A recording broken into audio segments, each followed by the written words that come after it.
boa noite, pessoal. Tudo bem com vocês? Espero que todos estejam bem.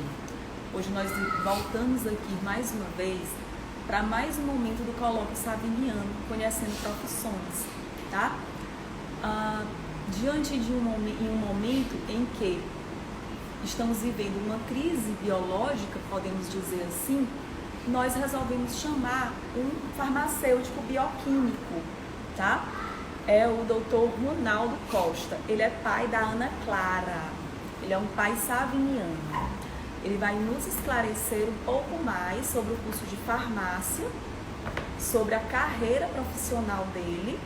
Ele é pesquisador, doutorando já, e ele vem desenvolvendo algumas pesquisas. Vamos ver aqui se ele já chegou, para que a gente adicione ele.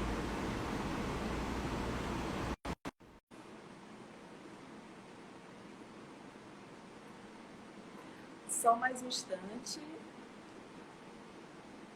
Oi, Ronaldo, boa noite, tudo bem? Boa noite, Jane. Tudo em Tudo paz, bem? né? Tudo em paz. Olha só, Ronaldo, eu estava aqui anunciando já, cheio de expectativas, em um meio a uma crise biológica, nós resolvemos chamar um farmacêutico bioquímico pesquisador para nos esclarecer um pouco mais sobre essas contingências que nós estamos vivendo, bem como sobre a carreira, né? Tanto a parte universitária como a parte profissional. Eu vou ler aqui um pouquinho o teu currículo, enquanto isso as pessoas, os convidados vão chegando, tá certo? E a gente precisa esperar um pouquinho para que eles se conectem conosco. Tudo bem. Vamos lá, é formado na Universidade Federal da Paraíba, especialista em farmácia clínica, mestre em farmacologia clínica pela Universidade Federal de Ceará e doutorando em engenharia biomédica pela Unibrasil São Paulo. Atuação profissional como farmacêutico bioquímico na CESAP, lotado no Lancem, farmacêutico bioquímico da FMS, do PNT, lotado no laboratório Raul Bacelar, onde é plantonista, e atua também como professor do ensino técnico da Escola de Saúde do Prenem Sul, professor substituto da UFP, professor de algumas faculdades particulares, teve experiência profissional na área de farmácia de dispensação, laboratorial e clínica, foi conselheiro regional do CRF Piauí, foi presidente, vice-presidente, secretário do CRF Piauí, conselheiro federal pelo Piauí junto ao CFF e coordenador, diretor técnico e diretor-geral do Lancem no Piauí. Um currículo bem vasto, experiência bem vasta, não, Ronaldo? Justamente a gente tem que se dedicar, né, para chegar a algum lugar, né? Sim, sim. Foi um percurso longo, com certeza. Ronaldo, em que momento, ainda na tua vida escolar, você entendeu que a farmácia seria sua profissão? A Bom, farmácia seria o curso que você iria apostar? nós temos aquele cordão umbilical ainda de que a família influencia muito sobre o nosso querer uma profissão, né? E eu não fui diferente. Meus pais queriam que eu fizesse uma outra área de profissão, mas eu, desde pequeno, sempre gostei de mexer com laboratório, com produtos químicos. E vendo as disciplinas que eram afins, eu fui me identificando. Claro que a gente não tem aquele conhecimento de dizer que eu vou ser isso ou vou ser aquilo, se não experimenta na realidade. Até muitas das vezes, quando a gente começa um curso, né? Sim. Às vezes lá na metade você não se identifica e termina trocando por outro. Mas eu não, desde o começo eu já tinha uma consciência de que aquilo que eu estava vendo em laboratório, aquilo que eu estava vendo em algumas disciplinas, tinha uma afinidade com o que eu queria mais na frente. Como Teresina não tinha nessa época ainda o curso de farmácia, até porque o curso de farmácia aqui veio dos anos 90 e eu sou da década de 70, então é bem distante, né? Eu resolvi por uma influência grande que eu tive de um professor, o Padre Florestan, do Diocesano, foi aluno de lá, e ele me incentivou muito. Então, eu casei aquilo que eu gostava com aquilo que eu achava que poderia ser um nível melhor para mim como um estudante, como um profissional. E resolvi estudar fora. Arrumei minhas malas e fui sozinho para Paraíba fazer vestibular e passei meus 5 anos lá estudando.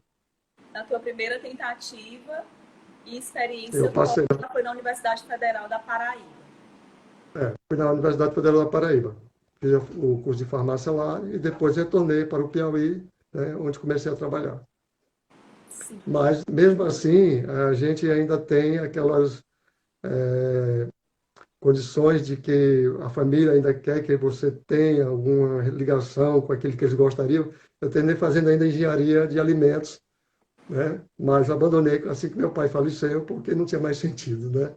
Era só uma satisfação pessoal para minha família. Quer dizer, na realidade, o que eu gostava mesmo, o que eu quero e que eu sempre quis fazer foi farmácia. legal. Você falou rapidamente que algumas disciplinas ainda na tua vida escolar te influenciaram. Seria quais disciplinas na tua vida escolar que te Bom, levaram a essa decisão? eu gostava muito de todas as disciplinas, né? Mas o que me chamava mais atenção era biologia e química, né? Então, antes de procurar a profissão mesmo, eu busquei conhecer um pouco, né? Saber como é que funcionava o curso, né? Procurei. Hoje nós temos a internet, hoje nós temos todas as condições em redes para todas as buscas. Naquela época, não. A gente pegava informações diretamente com as faculdades, informações diretamente com alguns colegas que tinham a profissão. Sim, E foi buscando essas informações que eu consegui ver quais eram as disciplinas que tinham no curso, qual era a afinidade que eu teria com essas disciplinas, né?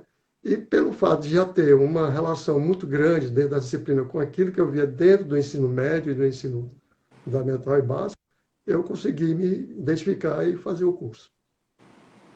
entendo. E dentro da graduação da universidade, essas disciplinas, elas também são pré-requisitos para o curso? Não para São, entrar no curso, mas durante a graduação, as disciplinas de durante, Química e Biologia, durante a graduação, elas são pré-requisitos? são. Até porque o curso de farmácia, apesar das pessoas acharem que seja um curso ainda por muitos não conhecido, né? Porque tem a visão de farmácia só como aquele estabelecimento de saúde, né? Que vende medicamentos, né? Mas é um curso que tem várias áreas, né? Várias atividades. Então, a gente tem um curso praticamente com um terço do curso baseado em química, certo? A outra parte relacionada com a parte de biologia e uma parte menor com a parte de exatas e humanas. Então, há uma identificação muito grande entre a biologia e a química dentro do curso de farmácia. Sim.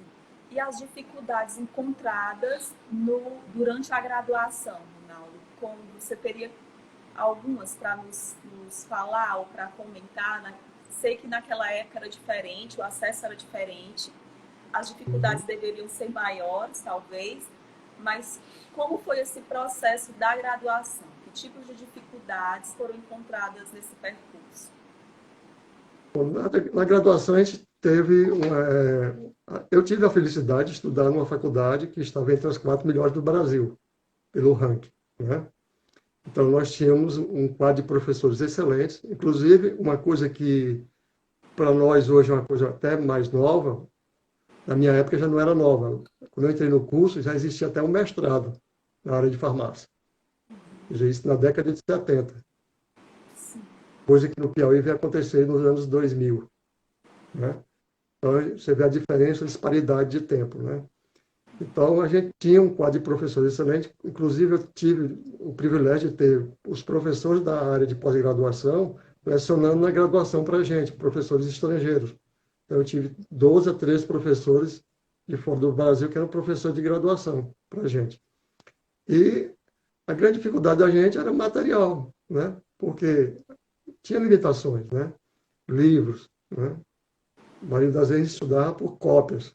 Tinha que xerocar tudo aquilo dali para estudar, porque não tinha livro para todo mundo, né? Hoje você tem uma disponibilidade maior. Não tinha internet como tem hoje.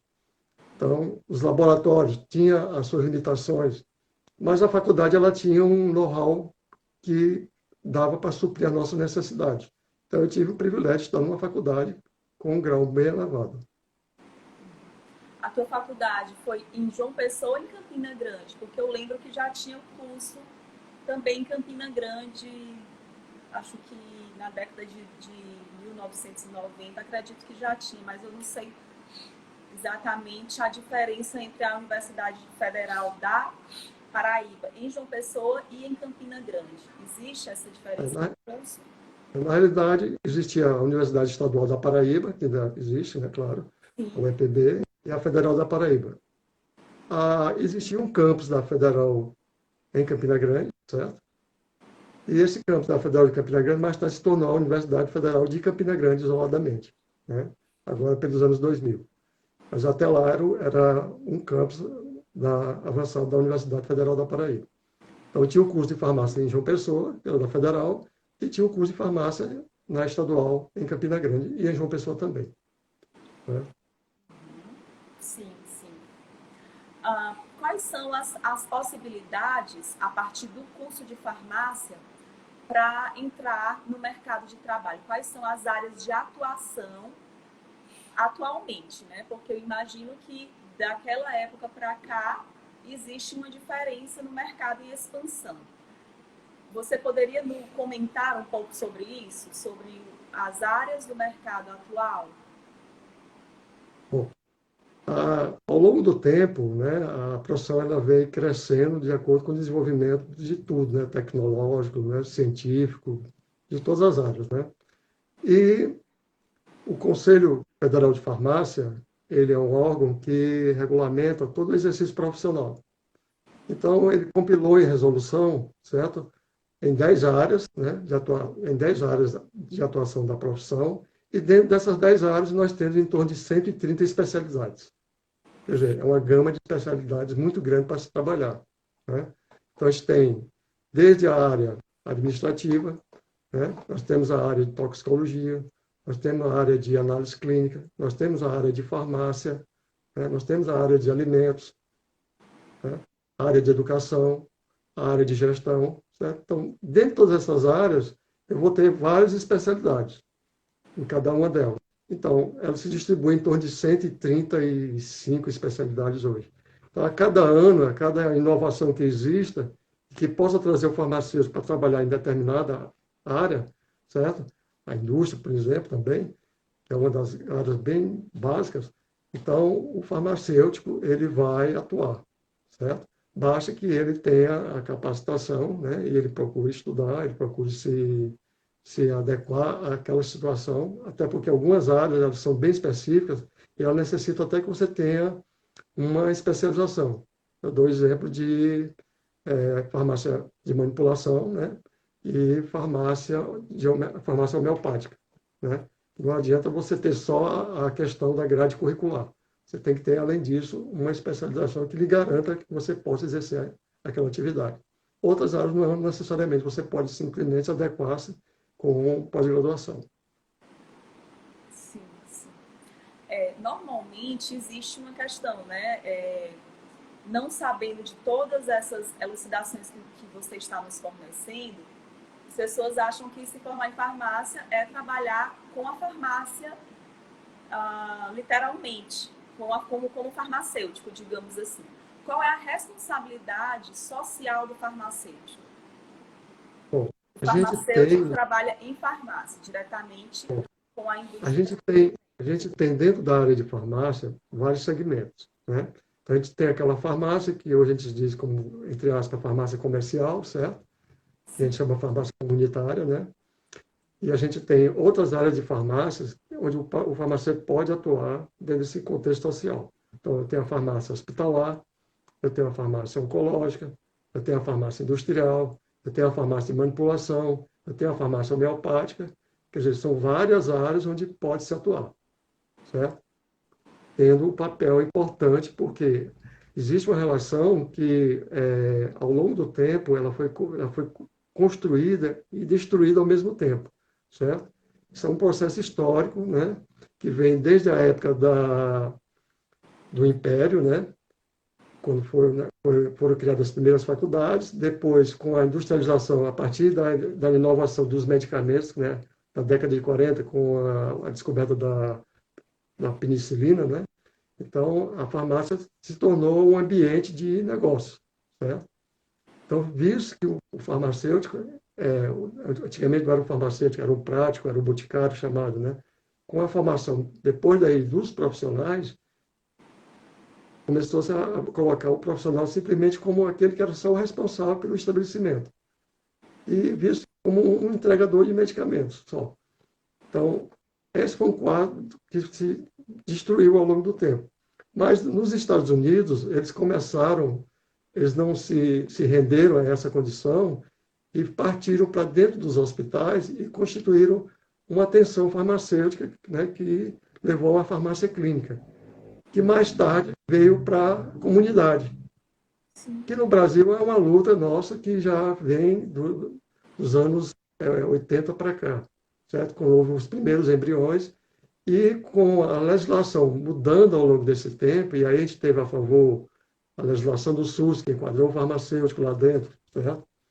A legislação da mudança do caso do medicamento, quando teve as falsificações na década de 90, a questão do medicamento genérico. Aí houve o planejamento para o medicamento melhorar. Aí o farmacêutico teve o seu papel bem preponderante nesse processo e a sua inserção bem assertiva dentro do planejamento, como responsável por isso, né? E a cada passo que vai existindo, a cada mudança, ele vai tendo uma atenção maior e uma responsabilidade maior, até que chegou ao ponto atual onde nós trabalhamos com a atenção farmacêutica. Quer dizer, é a relação de o farmacêutico com o paciente. Não é mais aquela relação de eu entregar o medicamento, eu simplesmente aviar aquela receita, certo? Mas eu cuidar do paciente no todo, entender o paciente como um sujeito do todo o conjunto, certo? E nesse caso, eu tenho a relação paciente e o responsável. Então, entra a questão social aí, certo? Então, não é mais aquela questão de se vender o medicamento, mas de se apoderar do conhecimento, entender o paciente e buscar esse paciente para que ele procure a orientação correta com o farmacêutico. Entra uma questão social e entra, sobretudo, uma questão ética, né? De cada profissional. Não só da ética do curso, mas da uma ética do sujeito, digamos assim. Nós temos, eu atuei por algum tempo em farmácia, né? Como foi Mas a eu vi que experiência? foi um período pequeno, de 6, 7 anos, certo? Mas eu vi que não dava para mim atuar porque eu não aceitava aquela condição, né? Porque é difícil você trabalhar e, principalmente numa época onde era mais frouxo, a legislação ainda era mais rígida como é hoje com o medicamento, né? E tinha muita inserção dos donos de farmácia no trabalho da gente, né? Então a gente ficava à mercê deles e no momento que você não estava lá presente, se praticava tudo que quisesse, né? Então, isso, no caso de acontecer algum acidente, alguma interferência que possa ocorrer, algum dano à pessoa, quem é o responsável? É o farmacêutico. Quem vai pagar pelo dano? O farmacêutico. Então, a gente prefere, às vezes, procurar outras áreas que se identifiquem. E isso foi um dos grandes problemas do farmacêutico, foi ele sair dessas áreas, da sua área principal, para ir para as outras áreas.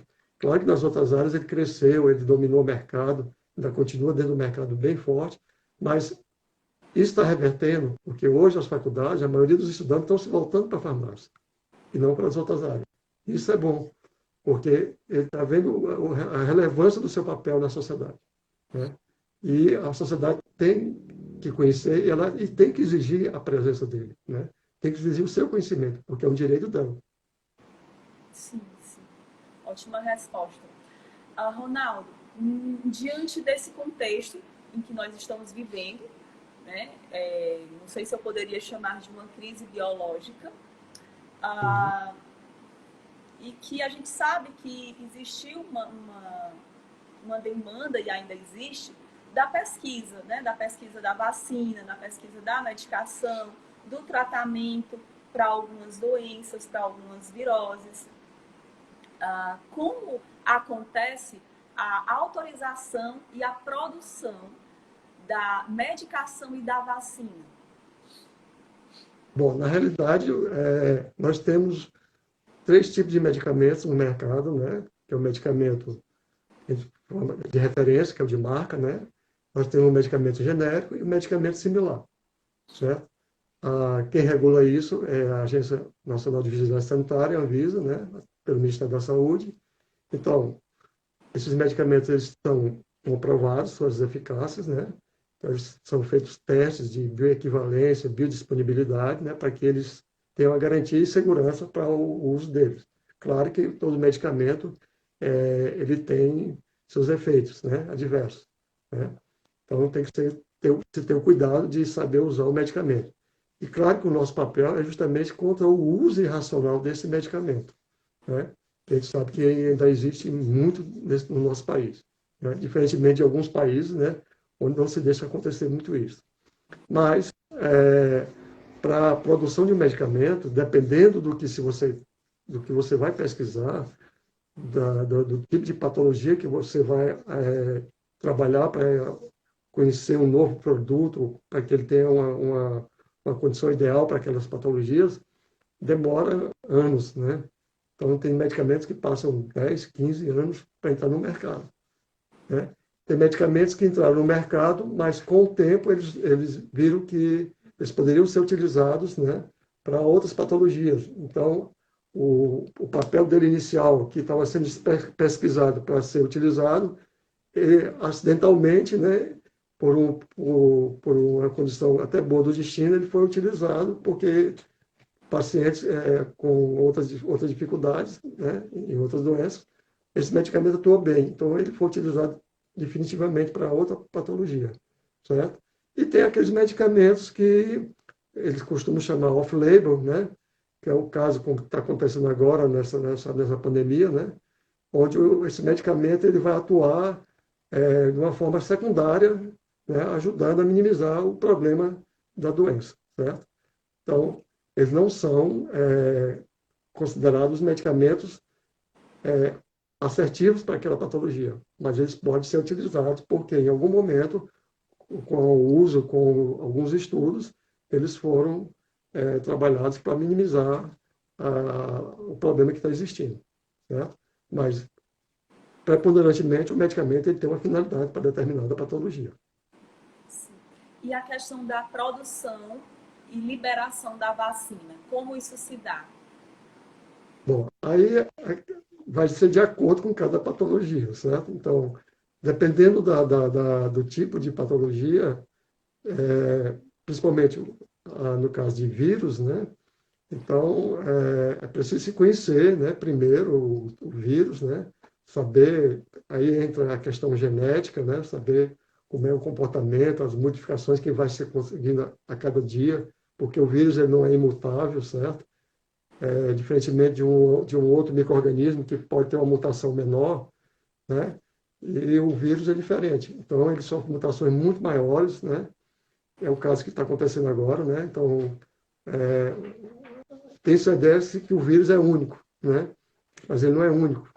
Ele vai se modificando. O próprio Covid ele já tem hoje para mais de 10 subtipos, certo? Então, tem um tipo que agravou mais nos Estados Unidos, do que agravou na Itália, do que tem no Brasil. Aqui, tem uns tipos que tem mais em São Paulo, tem uns tipos que pode ter mais aqui. Quer dizer, isso vai ser através de conhecimentos, né? Técnicos e epidemiológicos. Mas, a partir do paciente ter sido acometido por essa doença, claro que ele vai criar o que nós chamamos de anticorpos, né? E são a partir dos anticorpos que são utilizados para trabalhar esse vírus inoculado como uma vacina. Não é o caso hoje da gripe, né? Já existe há muito tempo a vacina.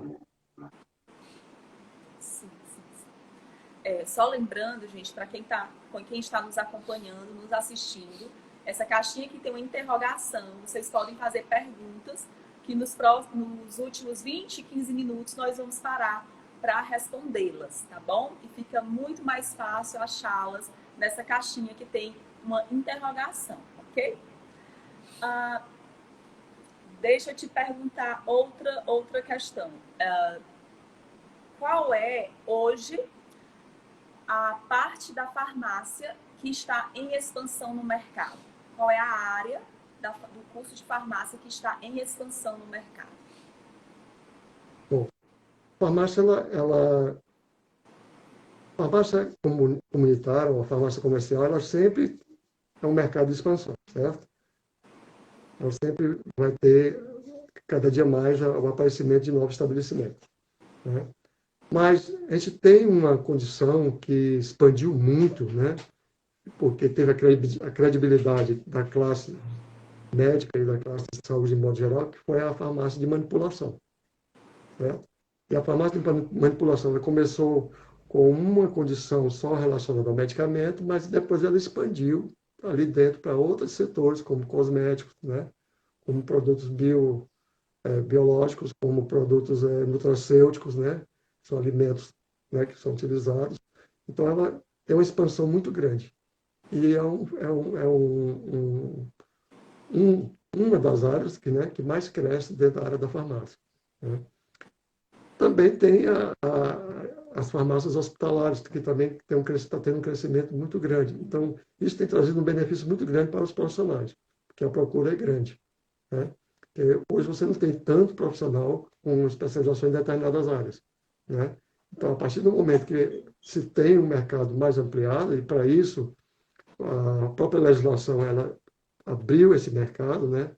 Principalmente por o trabalho combativo dos conselhos, né, regionais e o Conselho Federal, para que haja, né, maior quantidade de farmácias, né, no setor público e também no setor privado. Sim. Mas todas as áreas são bem propícias. É aquela história, depende de cada um de nós, né? Se você se identificar, se você trabalhar, se você tiver todas as adequações, né, mínimas, né, você pode crescer em qualquer uma dessas áreas. A sua competência que vai te levar adiante. Hoje, atualmente, quais as universidades você indicaria a partir da grade curricular do curso de farmácia? Quais seriam as universidades que você indicaria para os nossos alunos? Ó, a gente tem, o MEC ele sempre avalia, né, as instituições, né? Se bem que aquela história, hoje nós temos dois mercados, né? O público e o privado, né? Claro que a maioria das pessoas querem ir para o público, né? As universidades públicas ainda são as mais preferidas, né?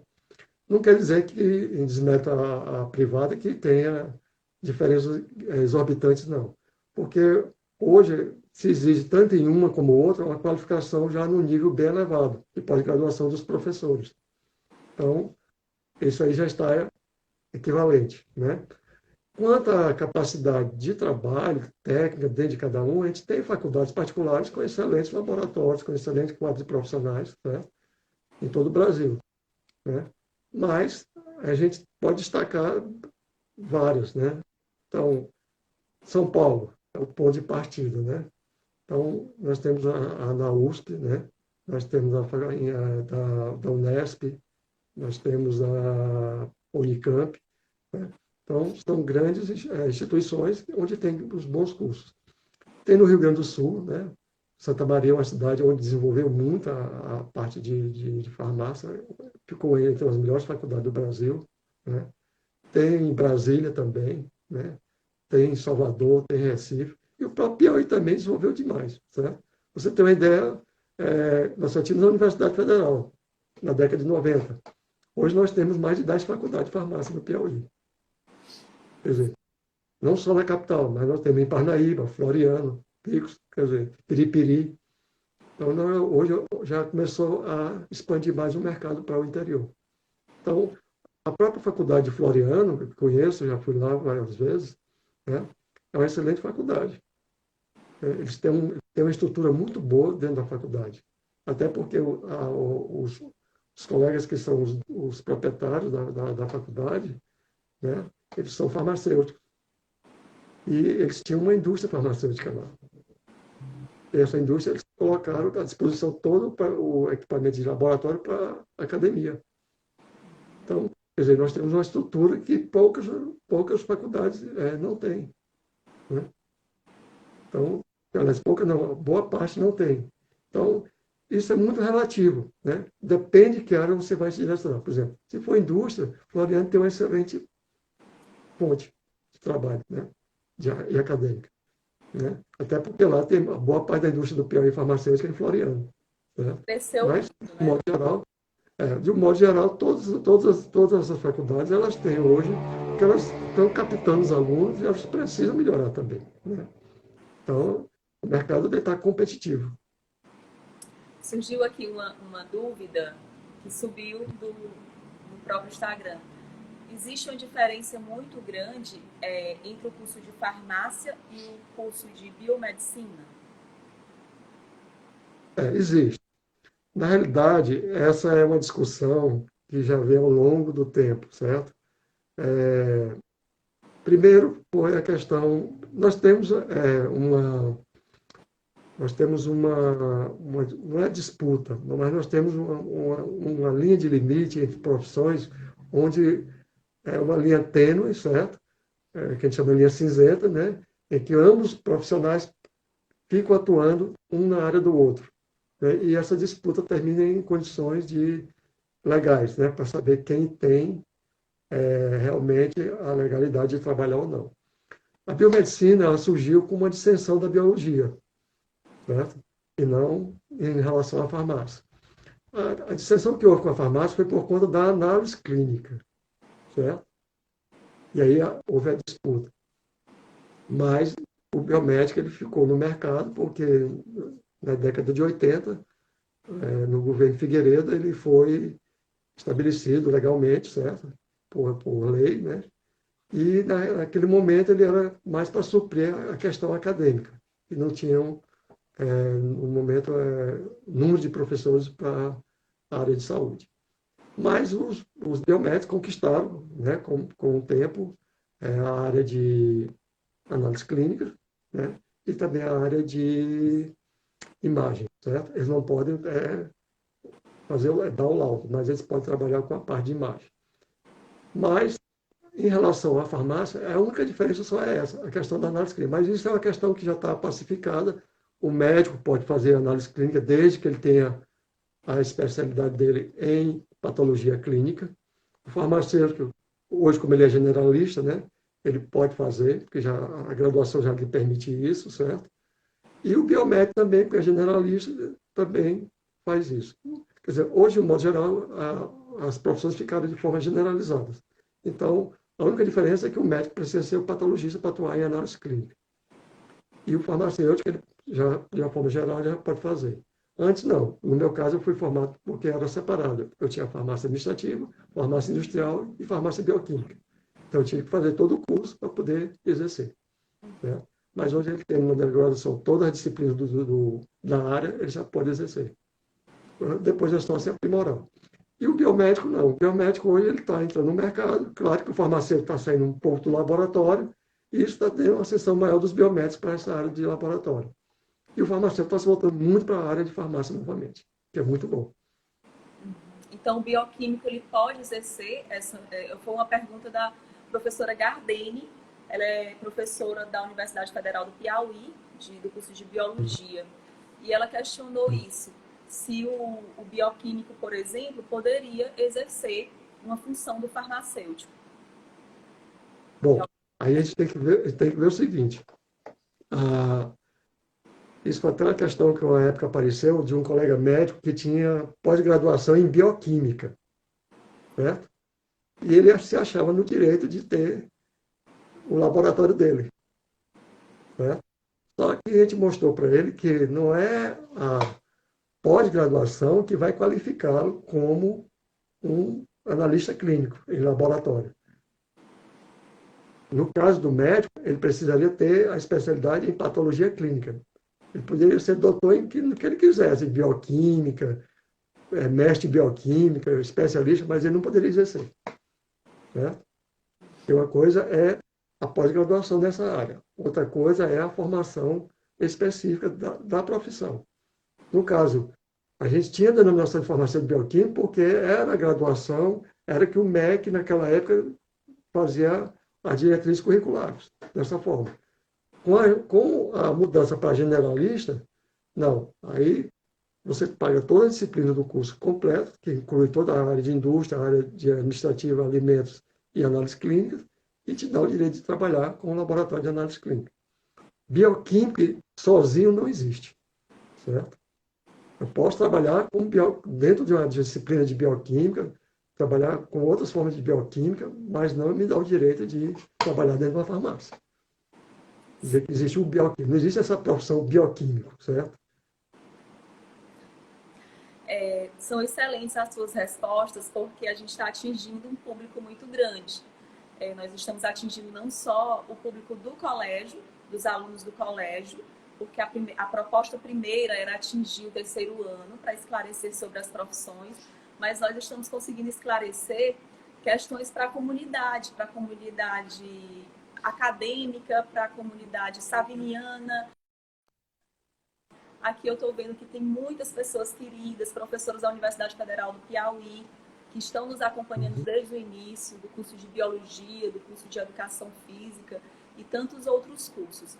E todas as suas colaborações, através de respostas, estão sendo super valorizadas, tá? Eu vou aqui parar para eu ver as perguntas que já estão surgindo, tá? Para que a gente consiga continuar a nossa live. Ok.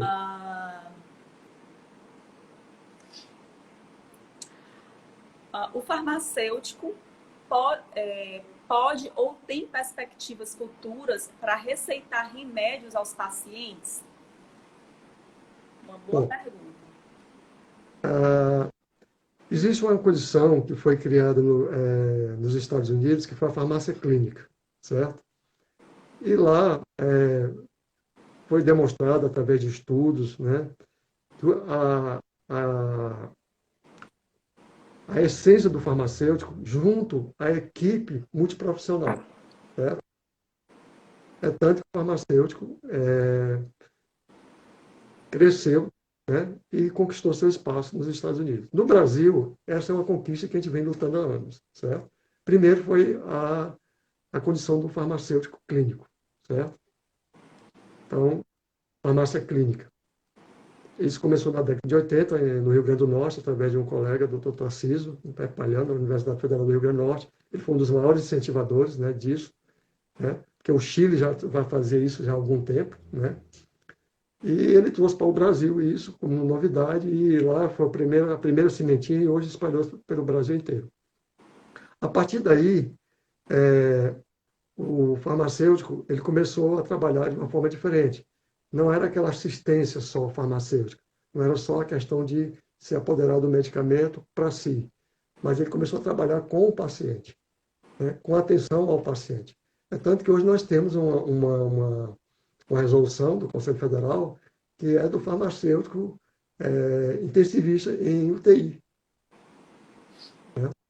Uma resolução específica só para farmacêutico em terapia intensiva. Né? Onde ele pode trabalhar toda a questão do medicamento, né? Todas as questões associadas à doença, aos exames, ao contexto geral, que possa auxiliar na melhoria do paciente. Né? Isso aí é uma condição que a gente está conquistando passo a passo. A prescrição já é uma outra situação em que o farmacêutico também está querendo fazer. Certo? E o Conselho Federal tem lutado para isso. Não é que o farmacêutico vá clinicar como médico. Claro que não é dessa forma. Mas o farmacêutico, hoje ele já pode fazer uma coisa que poderia ser, de uma certa forma, não uma prescrição, mas a interferência, que a lei permite, que é o caso da troca do medicamento de marca pelo genérico, que pela lei já permite, certo? Então, pelo conhecimento, né, e pela atitude do médico, deixar ele fazer isso, o paciente aceder a isso, ele pode fazer. E orientar o paciente. É tanto que hoje, em algumas redes, se você observar, existe uma pequena área separada para, tipo, um pequeno consultóriozinho farmacêutico, onde ele fica lá isolado com o paciente e vai ter todo esse acesso de trabalho. Claro que ele vai orientar o paciente da melhor maneira possível, com seus conhecimentos. E também entender o paciente. Quer dizer, precisa dessa aproximação. É o que a gente não tem. Diferentemente de eu que estar num balcão de uma farmácia, simplesmente entregar um medicamento. Quer dizer, você não tem essa relação. Né? Para isso não precisar do farmacêutico. O balconista faz isso. Basta treiná-lo bem. Né? Ele está qualificado também. Mas não é esse o papel do medicamento. O medicamento ele é um bem de saúde, não é um bem de negócio, certo? Essa é uma coisa que colocaram muito tempo na cabeça das pessoas, que farmácia é uma empresa comercial só. Mas o próprio Ministério, há poucos anos, reconheceu a farmácia como uma unidade de saúde. Quer dizer, e a população, ela procura logo, às vezes, a falta de acesso, ela vai logo na farmácia. Né? E que ela busca lá? Quem tiver uma condição de assessorá-lo melhor. Se o farmacêutico está presente, se o farmacêutico tem a condição de fazer isso, claro que ele vai ajudá-lo. Se ele pode ajudá-lo ali sem poder encaminhar, ele já resolveu o problema de uma parte. Né? Mas se ele não tem condição de fazer aquilo ali, ele vai, de uma certa forma, ele pode até dizer tudo que está acontecendo com o paciente e encaminhar a uma unidade de saúde, a um médico mais conhecido, para que seja destinado ao paciente e ali seja resolvido melhor o problema dele.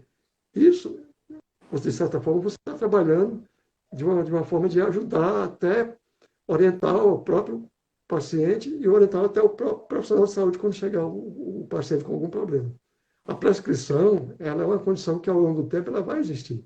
Em alguns países já existe. Sim, sim. Uma outra pergunta, bem contemporânea, para o nosso contexto, é do maestro Zezinho. Ele tem 80 anos e ele questiona como a hidroxicloroquina, medicação usada no tratamento da Covid-19, atua no nosso organismo.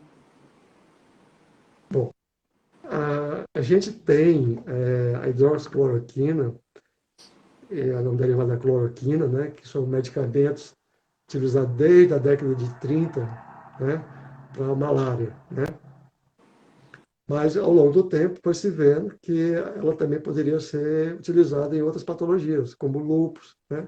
Algumas doenças autoimunes, certo? No caso do que está acontecendo agora, é o que a gente chama do off-label. Aquele medicamento que não tem afinidade, a finalidade dele não é afim, mas ele pode ser utilizado secundariamente. E viu-se que esse medicamento, ele pode ajudar, certo? Na quebra da replicação do vírus. Né? Não quer dizer que ele seja efetivamente ideal para isso. Ele é combinado com outros medicamentos, né? E hoje, pelos protocolos que estão se criando, certo? Não dá para dizer que tem essa eficácia, certo? Porque o vírus, ele não é um único tipo, eles são vários tipos, certo? Pode servir para um determinado grupo de pessoas, mas pode não servir para outro, que a gente tem visto todo dia no jornal e na TV. Né? Em determinados países deu certo, em determinados países não está dando certo. Em determinadas condições melhora, em determinadas condições piora. Sabemos que a cloroquina ela tem um efeito tóxico alto, certo? Então, o paciente tem que estar sendo avaliado constantemente. Se ele é aquele paciente que não tem nenhum problema de risco, se torna até mais fácil. Mas, mesmo assim, tem que se olhar as reações adversas que o medicamento faz. Até porque nós temos a nossa condição individual diferente, cada um do outro. Né? Existem até condições genéticas predispostas ao medicamento. Né? Então, tudo isso é levado em consideração. Então, no caso do paciente que tem fatores de risco, né, como o mais comum, como eles falam, é a diabetes, a hipertensão, o cardíaco, o obeso, né, esse tem que ser acompanhado mais severamente, porque poderá ter uma reação que não seja ideal, certo? E pode agravar outros órgãos, certo? Então, o medicamento ele tem uma condição não de absorção, mas ele tem uma condição de que ele não é absorvido totalmente. Então, somente em torno de 30% dele é absorvido. Né? O restante é todo excretado, né, na urina. Então, tem que se ter o cuidado de não se rotular o medicamento como o salvador da pátria. Certo? Ele está sendo utilizado no momento que nós não temos uma vacina. O ideal é a vacina. A gente sabe que a vacina não é tão simples, né? Que a vacina não é a curto prazo. Até porque isso tem que ser feito estudo clínico. Né? E no que está sendo feito agora não é estudo clínico, estão sendo feitos protocolos para melhorar a condição do paciente, para que não ocorra nenhuma condição de piorar ou ir a óbito. Sim. E outra pergunta que surgiu foi quais os efeitos colaterais dessa substância a posteriori? Bom, tem os efeitos comuns, como todos os medicamentos têm, né? Por conta da absorção, da distribuição desse medicamento dentro do organismo, certo? Tem vários efeitos, né? Então, a gente tem dois órgãos que são bem afetados, né? Que é o fígado e o outro são os rins, né? Então, a função renal, a função hepática, ela tem que estar sempre sendo avaliada, por conta dos seus efeitos hepatotóxicos, né? E nefrotóxicos, certo? Mas também tem outros efeitos, né? Que vão desde efeitos neurológicos, né? Até um que diz que é muito comum, né? Que é um efeito mais lento e progressivo, que é o efeito oftalmológico, né? Que pode trazer problemas oftálmicos mais adiante. É aquela história, o medicamento ele tem uma dosagem, certo? Ele tem um tempo determinado de uso. Se ele usa agudo, é uma coisa. Se ele usa cronicamente, ele vai ter outro efeito. Qualquer medicamento que a gente utiliza é assim. Independente dele ser um antibiótico, dele ser um antipirético, certo? Dependendo dele ser um antiviral, ele tem seus efeitos, certo? Então, existe uma máxima dentro da farmácia que diz a dose que cura também pode ser a dose que mata, certo? Então, tudo é relativo, depende da condição do paciente, depende do organismo de cada um, da sua condição imunológica, da condição genética, da sua condição individual, biológica. Sim. Tem um comentário aqui da Marta Bestimon, de Belém, e ela afirmando que fez uso da hidroxicloroquina, que é uma medicação muito forte e com fortes reações adversas, né? Então é bom a população ter cuidado para esse uso, em que algumas pessoas acham que pode ser usada de qualquer modo. O grande problema nosso, do brasileiro, de modo geral, é a automedicação, né? Esse foi o grande problema, e é o grande problema que se discute em relação à nossa profissão, certo? Então, o nosso grande papel é o quê? Não ter o uso irracional do medicamento, certo? A gente tem sempre esse cuidado de não usar irracionalmente. Porque a população ela vai à farmácia e ela se automedica, certo?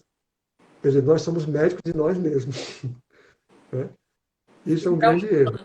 Essa questão. E você sabe que o mercado não está preocupado com isso, certo? Até porque ele não depende disso, certo? Ele está lá para ter o produto à disposição. O que precisa é ele ter o profissional lá dentro, que é o farmacêutico. E é preciso que o farmacêutico se conscientize do seu papel nesse processo todinho, certo? E ele se autovalorize e ele procure impor o seu lado profissional, né? Porque ele está fazendo um benefício para a sociedade. Nós temos, dentro dos estados, dentro do Conselho Federal, um órgão chamado SEBRIM, que é o Centro de Informações sobre Medicamentos, certo? Aqui no Piauí nós temos o SIM, lá na Vigilância Sanitária, onde você tem profissionais farmacêuticos, médicos, certo? E outros que estão à disposição 24 horas para tirar dúvidas sobre medicamentos. Não sei se a população está sabendo disso, mas boa parte, alguma parte dela já sabe que existe isso, certo? Tem os telefones disponíveis para, se houver qualquer problema, você pode ligar, tem sempre um médico farmacêutico disponível para discutir a relação do medicamento. E essa questão do uso irracional é que leva aos grandes problemas.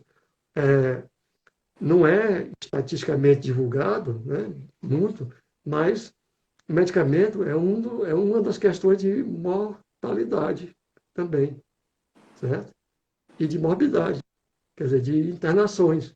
Grande parte de internações são por usos errados de medicamentos. Grande parte de algumas mortes são por usos errados de medicamentos, certo? Então, a população ela não tem um conhecimento clínico, certo? Mas ela precisa de quem saiba orientá-la. O farmacêutico está aí para esse papel. O médico está aí para esse papel, né? Então, o profissional que está usando o medicamento, o veterinário, o dentista, certo? Eles estão sabendo trabalhar com esse medicamento. Então, eles são as pessoas ideais para dizer alguma coisa. E o farmacêutico pelo conhecimento maior sobre o medicamento. É tanto que ele faz parte dessa equipe multiprofissional para orientar, intervir na hora que puder. Certo?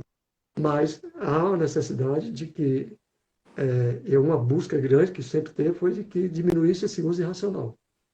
É tanto que hoje a gente tem muito medicamento que antes era livre, que não é mais livre. Precisa de receita. Né? Mesmo não sendo medicamento psicotrópico. Né? Porque a população começou a usar indiscriminadamente. Você vê que quando começou a história do vírus, né, no momento que falaram hidroxicloroquina, as farmácias sumiram. A pessoa comprou como se aquilo fosse o remédio que fosse salvar a vida. Né? E não é usar assim simplesmente, porque eu não conheço a individualidade de quem está tomando. Certo? Uma coisa é quem está doente, outra coisa é quem está são e usar. E que mesmo quem está doente tem que saber usar de acordo com o critério médico, não com o critério pessoal. Vou olhar se tem mais alguma pergunta, tá? Nós estamos finalizando, chegando ao final da nossa live. Surgiu mais uma pergunta. Um remédio manipulado produz o mesmo efeito do remédio comercial? Bom, hoje,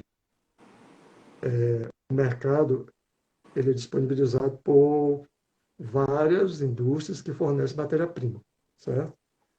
O que a farmácia tem que ter, de manipulação tem que ter, é a matéria-prima de qualidade. E essa matéria-prima de qualidade é responsabilidade da Agência Nacional de Vigilância Sanitária quando disponibiliza para o mercado. Não se pode importar ilegalmente, né? E a gente sabe que existem essas condições, pode existir, certo? Mas a competência da farmácia é dela ter um medicamento com uma qualidade igual ao medicamento de marca, certo? Então, a manipulação faz isso? Faz, certo? Então, isso é uma questão ética também, claro, né? Você tem que trabalhar com o que é de melhor qualidade para que o paciente tenha melhor segurança para o uso dela. Então, não há por que temer, certo? Se há diferenças, pode existir, aí vai depender da fiscalização dos órgãos em cima daquele estabelecimento, para saber se ele está trabalhando adequadamente. Então, cabe à vigilância, cabe aos conselhos, no caso do Conselho de Farmácia, fiscalizar o exercício profissional, saber se o farmacêutico está trabalhando adequadamente, se tem condições de trabalho, e cabe à vigilância sanitária ver toda a questão em relação a toda a situação, produtos, ambiente e tudo. Perfeito. Ronaldo, não temos mais nenhuma pergunta, tá? Eu vi uma pergunta que eu estava olhando aqui, foi que uma pessoa perguntou a respeito dos testes rápidos, né? Sim. No caso, é que eu estava olhando só na caixinha de perguntas. Encontrou essa em outro lugar. Sim. Então, os testes rápidos eles estão sendo utilizados agora para rastreamento, né? Alguns testes rápidos em determinadas patologias, hoje eles são considerados até testes confirmatórios, certo? Né? Mas outros testes rápidos, eles ainda têm limitações. No caso da COVID, eles têm limitações porque eles dependem da questão imunológica do paciente, certo? Porque o vírus ele depende de um tempo para que haja uma resposta do corpo, né, para esse vírus. E isso é a criação o vírus ele tem um antígeno, e aí a resposta é de um anticorpo no nosso organismo. Então, demora em torno de 7 dias. Certo? Então, o teste rápido ele só vai ter uma significância depois do 7º dia, certo? Para ser realizado. E também, dependendo do tipo de teste, como esse processo desse vírus é muito rápido, né? Ele pegou de surpresa, certo? Então, teve que trabalhar mais rapidamente para conhecer a genética do vírus, né? Para poder se trabalhar em cima dos testes. Então, nós temos testes que avaliam a condição tanto imediata como pregresso, né? Que aí eu tenho uma questão, nós chamamos as imunoglobulinas IgG e IgM, uma diz que você teve contato e a outra diz que você está no momento com a presença daquele vírus ativo, né? E existem aqueles que fazem de uma forma total, sem distinguir o momento. Mas nesse caso, os testes rápidos eles trazem uma sensibilidade mais baixa, certo? O teste ideal é o teste do PCR, né? É um teste já de biologia molecular, um teste mais avançado e um teste que tem um padrão ou outro. Mas ele serve para determinados momentos se avaliar se o paciente teve ou não um teste rápido cego. Ele não tem a mesma sensibilidade, a mesma efetividade do outro. Né? Ele tem uma questão de falso negativo aparecer em maior quantidade. Sim, sim, perfeito.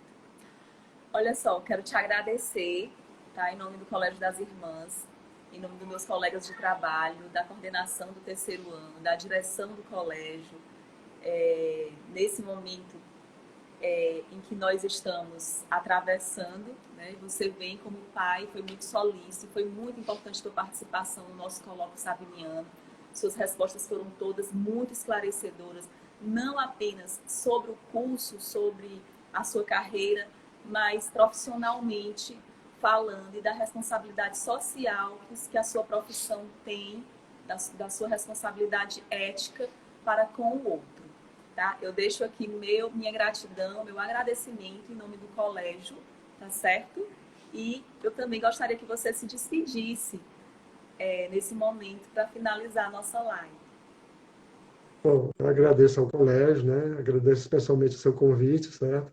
Foi ótimo, né? Foi bom participar disso aqui, até porque a gente fica muito fechado dentro do trabalho da gente, né? E as pessoas às vezes não visualizam o profissional de outra forma, né? Mas é uma profissão bela, né? É uma profissão importante, é uma profissão que ajuda a vida, né? Ela traz melhoria de vida, né? Para qualquer pessoa, certo? O profissional, hoje a gente tem uma condição que a própria Organização Mundial de Saúde reconhece o farmacêutico como um farmacêutico sete estrelas, aquele que tem condições ideais para resolver vários problemas, certo? Desde a gestão, desde a educação, desde a qualidade, desde a eficácia, desde o ensino. Quer dizer, eles têm um reconhecimento, né? As instituições mundiais reconhecem o farmacêutico como um protetor da saúde, certo? E um protetor do uso do medicamento, né? Então, as pessoas, elas busquem, principalmente os alunos, eles buscam identificar melhor a afinidade que ele pode ter. Às vezes a pessoa diz, eu acho que eu vou fazer farmácia. Quer dizer, acho já é uma coisa que você não tem convicção, né? Mas procura dar uma lida, procura conhecer, vai aos locais. Hoje é fácil de se conseguir entrar dentro de uma faculdade, conhecer, visitar, né? É fácil de se conversar com os professores, é fácil de se conversar com os profissionais. Quer dizer, hoje está tudo mais fácil, né? De você conhecer.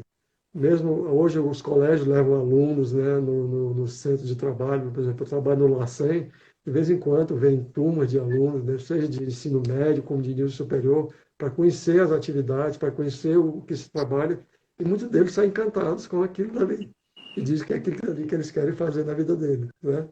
Então, isso é bom. Isso é uma coisa que traz para a gente uma coisa bem agradável, né? Saber que há um reconhecimento e que essa profissão ela tem expansão. Ela é uma das profissões que está entre as 10 mais em expansão no mundo, né? E obrigado pela atenção, obrigado pela paciência, obrigado por tudo. Nós que agradecemos, Ronaldo.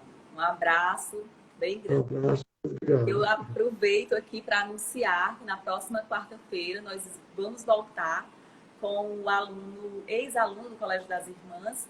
Hoje ele é engenheiro mecatrônico e mora em Zurique. É o Iago Torres, tá bom? E até lá. Tá bom. Um Tá abraço. bom, obrigado. Um abraço. Tchau.